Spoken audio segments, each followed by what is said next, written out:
بعيد. يا عمر إنك رجل قوي لا تزاحم على الحجر تؤذي الضعيف إن وجدت خلوة فاستلمه وإلا فاستقبله وهلل وكبر. رواه الإمام أحمد. Ey Ömer diptir. Sen bir pehlevan adam. Sen bir dayav adam diptir. Hajar-ı Aswad gelip men kıyal okşayacak bolup, elin sifacak bolup adamlara tıkılışlık etme diptir. Tudi zayıfa, ecidirak, yaşlırak, horrak, kan kuvveti yok adama eziyet bolup düşamasın sen taraftan diptir. İn vecette halveten festelimhu. Giyiş yer tapsana gelersin Hajar-ı Aswad'ı elini çekersin ya okşarsın. Yok giyiş yer tapmasan festakbilhu ve kebbir ve hellil. Şu daşanraqtan Hajar-ı Aswad'a qaşin baqda Allahu Ekber la ilahe illallah deydi gediyor deyiptir. Hajar-ı Aswad'dan tuttuğun hesap bolar deyiptir. Ey cemaatlar, bir mana vurun abi. Ben yönü kıyskarak geçeyin. Hajar-ı Aswad ha, cennetten gelin daş. Hak Resulullah aleyhisselam ödü näme diýotdy onu. Mübarek doğduğun uyup uzak ağlan daşı. Mübarek elini çekiptir, mübarek asasını deviriptir. Onu da aydıptır, bir neferi eziyet bolacak bolsa gelme deyiptir. Bir neferin yüreğini ağırtacak bolsa, bir neferin narahatçılık bolacak bolsa gelme deyiptir. Daşanraqtan aylana deyiptir. Elindeki asa, elindeki tayakta yetmeyecek bolsa daşanraqtan aylana deyiptir. 3-4 nefer olup biri-birini kollaşıp, itikleşip gelecek bolup görme deydi. Eziyet yürüymellel İslam'da. Bir adamın yüreğini ağırtmak yürüymellel. Bir ulu meselelerin biri ha. Hajar-ı Aswad'ı men ne varacaktan näme, men Müslüman näme diyecek da her kim olsa. Ama Resulullah aleyhissalatu vesselam Müslüman olsan eziyet verme deyiptir da. Barıp görme Hajar-ı Aswad'a deyiptir. Yoksa her kim yana deyin, ne menni Müslüman, menni elligir kalacak diyecek da. Hak Resulullah aytya Müslüman olsan eziyet bulacak olsa barma diyedi. O daştan el kaldırıp Allahu Ekber la ilahe illallah deyip geçivermeli. Hajar-ı Aswad'ın başına ödün teverrik elle girecek yerinde de şeyle de. Hak Resulullah aleyhissalatu vesselam her öydün çıkanına bir kıyıskaca bir yenilecek ilgünümüzde der saydeylin. Öydün çıkanına ekseren aydiyanmış. Allahümme inni a'udhu bike en azlime ev uzleme. Hudaya meni sakla bir adama eziyet vermeyin. Hudaya meni sakla men bir adama eziyet vermeyin. Bir adama zulüm etmeyin. Ev uzleme. Bir adamda men sebepli günahkar olup bana eziyet vermesin deyiptir. Şonu Hudaydan dileyenmiş de. Allahümme inni a'udhu bike en azlime ev uzleme. Güne Resulullah aleyhisselam ertibilen öyden çıkanına ediyenmiş de. Hudaya men bir adama eziyet vermeyin, zulüm etmeyin.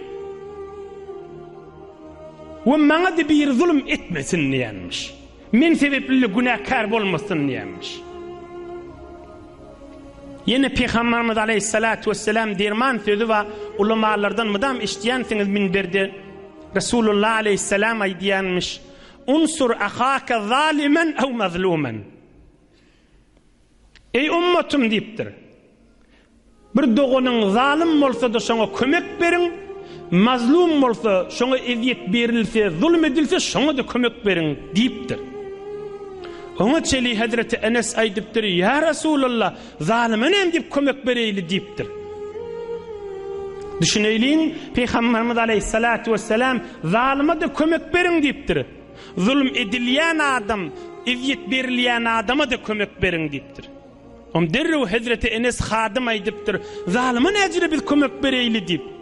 Hak Resulullah aleyhisselam aydıptır. Tahcizuhu anil zulüm Fe inne zalika nusratul leh. Bir adam zalim bolsa, hey beytmesene, beytme deyipdir. Sen şeysen şoňa kömek berdiň, şoň zulmündan alqalypdyr. Bir adam zalim bolsa, hey beytip görme da deyip ayt deyipdir. Qiýzyň zalim bolsa ayt, körekene zalim bolsa. Men qiýdym deyip aytman durma. Oğlun zalim bolsa oğluna ayt. Ay gelinimin yüzünü yumayın diýme, ayt. Oğlunlaryň arasynda deňlik et, zalim bolma. Gelinlerin arasında, aktıkların arasında deňlik et, zulüm yürüymesin. Ne bilin elimizden gelýän zat şu umumluktan aytmak. Zalim adam Hudaýyň ýanyna ýigrencidir. Peygamberimiz aýdypdyr, zalime kömek beriň diýipdir. Näjire zalime kömek bermeli? Haýt beýtme diýmeli, hakyny ýeme diýmeli. Hakyny ýeme diýmeli, eziyet berme diýmeli, ýüregini ağırtma diýmeli. Ýöne bir mesele var. Näme mesele? Bir açylmayan mesele var. O da näme? Zalim menen mezlum müteessifana gatşygly bir zamanna. Gatşygly. Yani näme? Yani bir adam özü zalim ha. Yine milletin gözüne mezlum bolup görünýärdi. Saylama gynna.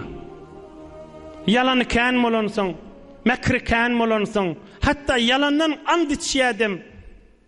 Ya her zatlary agdaýardim, ta özüni gowy kökezjek bolup. Zalim mezlum gatşygly zaman bolupdyr. Hudaý biziň dadymyza ýetişsin, agybatymyz bihayr etsin. Allah iman baýlykdan aýyrmasyn. Yoksa hayt diýamaly da, hayt diýilmeýär da. Zalim mezlum gatşygly da. Saylama bir terqin bolupdyr. Allah'ın ýanyna aňsat, zalim kimdi besbelli Allah'ın ýanyna. Emma adamlaryň arasynda zalim mezlum gatşygly da. Zalim mezlum gatşypdyr. Dogryny keplemek, dogryny aýtmak ýok da. Ýa-da heýwer azda, bir her hal gatşygly da. Bir öýüň içinde hamany erhili narahat bolşsa, gelin erin zalim kökezýär, er gelin zalim kökezýär. Heleyni. Ya hatta ata bilen oğlun arasynda.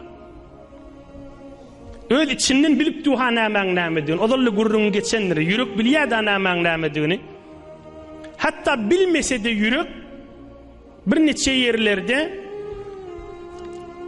hamana sadece misalla bir oğlan, bir jawan oğlan erti bilen işe gitdi. Ikindin ya akşam işten gelýär.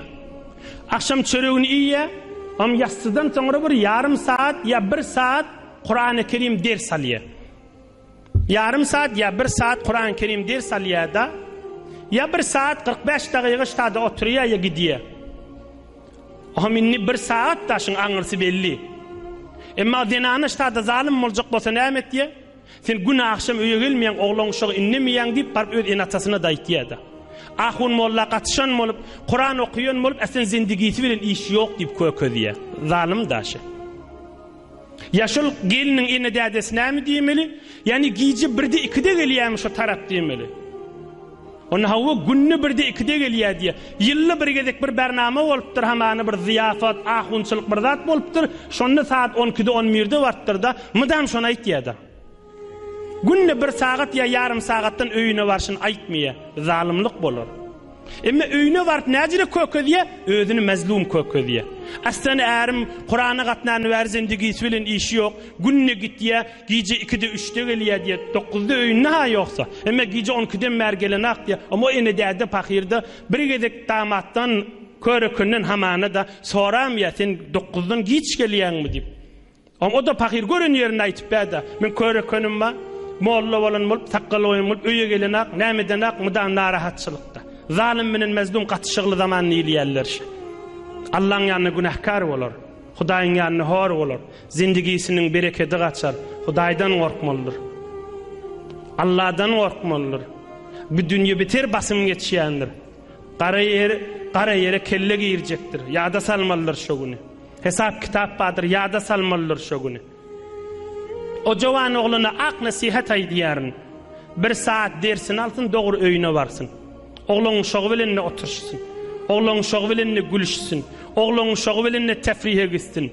Din bernamasyn äpberamasyn, kıyamatda gaty ökünür. din bernamasyn äpberamasyn, geňeşsin sorasyn. Geňeşsin sorasyn. Din näme aýdýar diýip, din hiç kim hakyny zaýa etmez. Belki dindir, belki Allah'ın hükmüdür, her kimin hakkını yetiştirýändir.